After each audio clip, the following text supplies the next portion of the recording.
Hey guys, Will here from Mistral. What you're about to watch is basically just a little rundown on the Santa Ana, and quickly before you see the video I just wanted to show you how the adapter fits onto the board. It's super simple.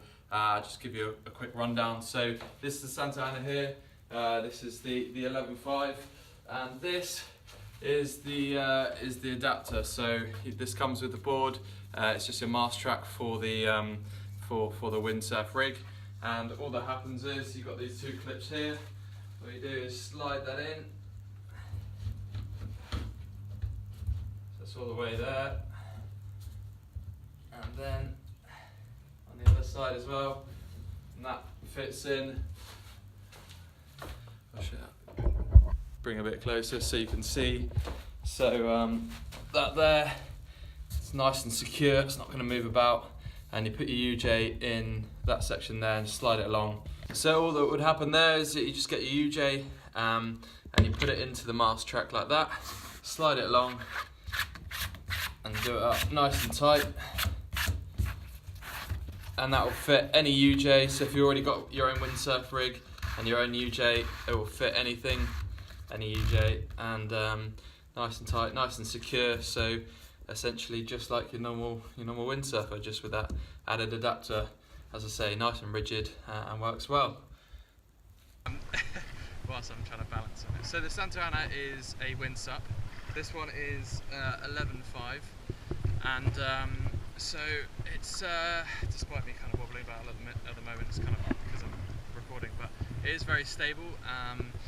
So normally when people try and do a bit of a crossover, you kind of sacrifice one or the other. So you either sacrifice the SUP side of things or sacrifice the windsurfing. And I think Mistral have done actually quite a good job of balancing the both really nicely.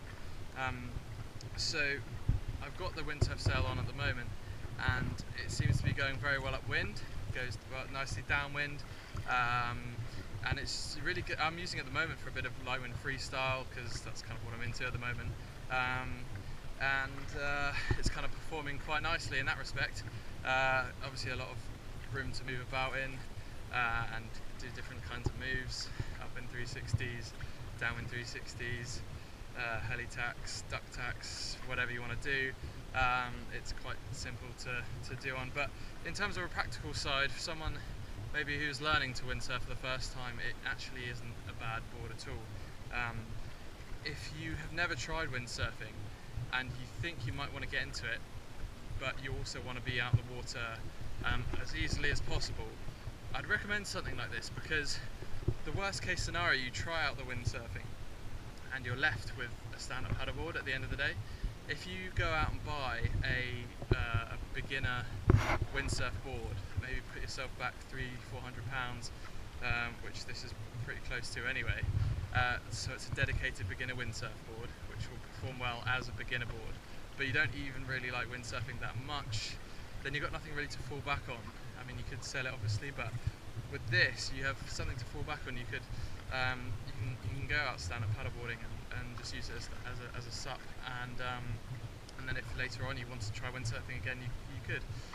So it's kind of got that flexibility, which I really like, and it kind of, I don't know, makes it a bit easier to maybe dabble at windsurfing rather than go all the way committed. So I think someone that was like a little bit interested in maybe getting into windsurfing, that is this board could do you well. In terms of its performance as well, it's got the pointed nose, so it does actually glide really nicely, and that is one of the things. If you build a bit of momentum and you hit a lull, the board will actually just glide straight through because of that pointed nose, and it is actually just designed very well for good performance, which is good, obviously.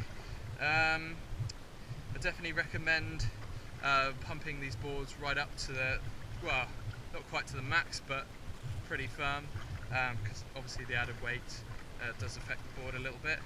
And I'm 85 kilos, so I mean, this is probably better for someone maybe a little bit lighter, but nonetheless, still sort of pump it up a little bit. Not that you wouldn't anyway. So what else can I say about this board?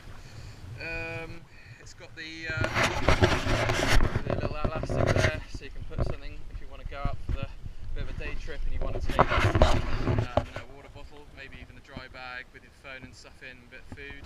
That could be elastic there as well. Some grab handles. One thing that I thought was quite good with this board is to have the grab handles on the side. You've got the grab handles there, right next to my feet there, and also there, which just means it's a lot easier to carry when you have the rig on as well, which is just obviously well thought out from Mistral.